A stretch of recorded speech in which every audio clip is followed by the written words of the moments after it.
Nosso Lar, capítulo 41, Convocados à Luta. Nos primeiros dias de setembro de 1939, Nosso Lar sofreu igualmente o choque porque passaram diversas colónias espirituais ligadas à civilização americana. Era a guerra europeia tão destruidora nos círculos da carne como perturbadora no plano do espírito.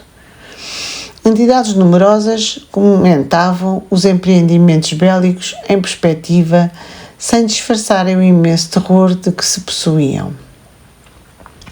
Sabia-se desde muito que as grandes fraternidades do Oriente suportavam as vibrações antagónicas da nação japonesa, experimentando dificuldades de vulto.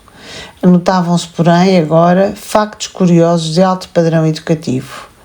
Assim como os nobres circuitos espirituais da velha Ásia lutavam em silêncio, preparava-se Nosso Lar para o mesmo género de serviço.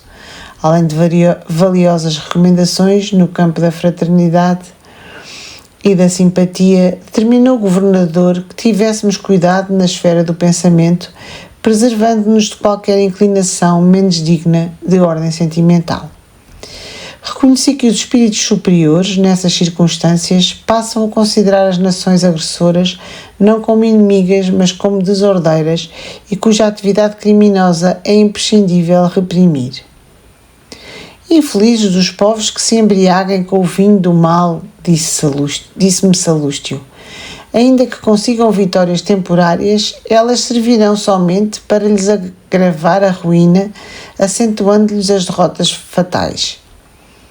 Quando um país toma a iniciativa da guerra, encabeça a desordem da casa do pai e pagará um preço terrível. Observei então que as zonas superiores da vida se voltam em defesa justa contra os empreendimentos da ignorância e da sombra, congregados para a anarquia e, consequentemente, para a destruição. Esclareceram-me os colegas de trabalho que, nos acontecimentos dessa natureza, os países agressores convertem-se naturalmente em núcleos poderosos de centralização das forças do mal. Sem se percatarem dos perigos imensos, esses povos, com exceção dos espíritos nobres e sábios que lhes integram os quadros de serviço, embriagam-se ao contacto dos elementos da perversão que invocam das camadas sombrias. Coletividades operosas convertem-se em autómatos do crime. Legiões infernais precipitam-se sobre grandes oficinas do progresso comum, transformando-as em campos de perversidade e horror. Mas enquanto os bandos escuros se apoderam da mente dos agressores, os agrupamentos espirituais da vida nobre movimentam-se em auxílio dos agredidos. Se devemos lastimar a criatura em oposição à lei do bem, com mais propriedade devemos lamentar o povo que olvidou a justiça. Logo após os primeiros dias que assinalaram as primeiras bombas na terra polonesa, encontrava-me ao entardecer nas câmaras de retificação, junto de Tobias e Narcisa, quando inesquecível clarim se fez ouvir por mais de um quarto de hora. Profunda emoção nos invadira a todos. É a convocação superior aos serviços de socorro à terra, explicou-me Narcisa bondosamente. Temos o sinal de que a guerra prosseguirá com terríveis tormentos com o espírito humano, exclamou Tobias inquieto. Embora à distância, toda a vida psíquica americana teve na Europa a sua origem. Teremos grande trabalho em preservar o novo mundo. A clarinada fazia-se ouvir com modulações estranhas e imponentes. Notei que profundo silêncio caiu sobre todo o Ministério da Regeneração. Atento à minha atitude de angustiosa expectativa, Tobias informou. Quando soa o clarim da alerta, em nome do Senhor, precisamos fazer calar os ruídos de baixo para que o apelo se grave em nossos corações. Quando o misterioso instrumento desferiu a última nota, fomos ao grande parque a fim de observar o céu. Profundamente comovido, vi inúmeros pontos luminosos, parecendo pequenos focos resplandecentes e longínquos, a librarem-se no firmamento. Esse clarim, disse Tobias igualmente emocionado, é utilizado por espíritos vigilantes de elevada expressão hierárquica. Regressando ao interior das câmaras, tive a atenção atraída para enormes rumores provenientes das zonas mais altas da colónia, onde se localizavam as vias públicas. Tobias confiou a Narcisa certas atividades de importância junto aos enfermos e convidou-me a sair para observar um movimento popular. Chegados aos pavimentos superiores, de onde nos poderíamos encaminhar à Praça da Governadoria, notámos intenso movimento em todos os setores. Identificando-me o espanto natural, o companheiro explicou: estes grupos enormes dirigem-se ao Ministério da Comunicação à procura de notícias. O clarim que acaba de soar só vem até nós em circunstâncias muito graves. Todos sabemos que se trata da guerra, mas é possível que a comunicação nos forneça algum detalhe essencial. Observe os transeuntes. Ao nosso lado vinham 2 senhores e 4 senhoras em conversação animada. Imagine, dizia uma, o que será de nós no auxílio. Há muitos meses consecutivos o movimento de súplicas tem sido extraordinário. Experimentamos justa dificuldade para atender a todos os deveres. E nós, com a regeneração, objetava o cavalheiro mais idoso. Os serviços prosseguem consideravelmente aumentados. No meu setor, a vigilância contra as vibrações umbralinas reclama esforços incessantes. Estou avaliando o que virá sobre nós. Tobias segurou-me o braço de leve e exclamou: adiantemo-nos um pouco. Ouçamos o que dizem outros grupos. Aproximámo-nos de 2 homens e ouvi um deles perguntar: será crível que a calamidade nos atinja a todos?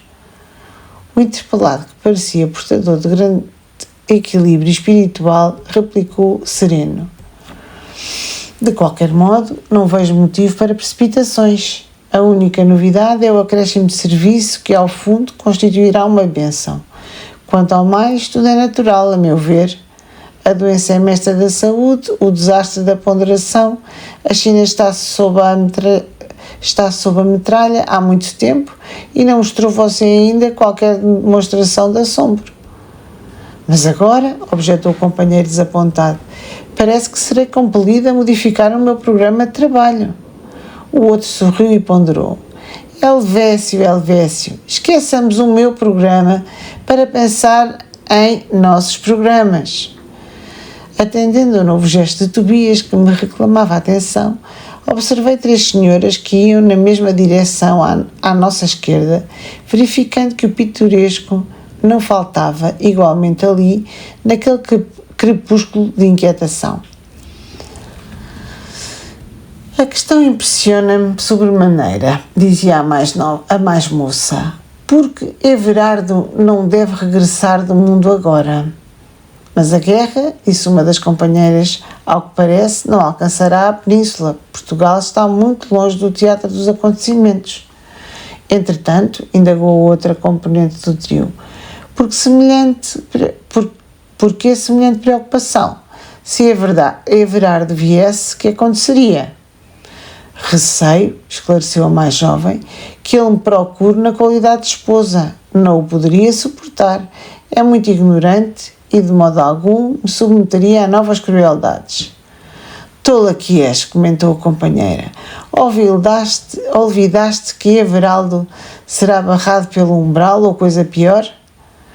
Tobias, sorrindo, informou. Ela teme a libertação de um marido imprudente e perverso. Decorridos longos minutos em que observávamos a multidão espiritual, atingimos o Ministério da Comunicação, detendo-nos ante os enormes edifícios consagrados ao trabalho informativo. Milhares de entidades acotovelavam-se aflitivamente. Todos queriam informações e esclarecimentos. Impossível, porém, um acordo geral, extremamente surpreendido, com o vozerio enorme, vi que alguém subira a uma sacada da grande altura, reclamando a atenção popular. Era um velho de aspecto imponente, anunciando que dentro de 10 minutos far-se-ia ouvir um apelo do governador. É um ministro esperidião, informou Tobias, atendendo-me a curiosidade. Serenado o barulho, daí a momentos ouviu-se a voz do próprio governador através de numerosos alto-falantes. Irmãos de nosso lar, não vos entregueis a distúrbios do pensamento ou da palavra. A aflição não constrói a ansiedade. A aflição não constrói, a ansiedade não edifica. Saibamos ser dignos do clarim do Senhor, atendendo-lhe à vontade divina no trabalho silencioso nos nossos postos. Aquela voz clara e veemente de quem falava com autoridade e amor operou singular feito na multidão. No curto espaço de 1 hora, toda a colónia regressava à serenidade habitual.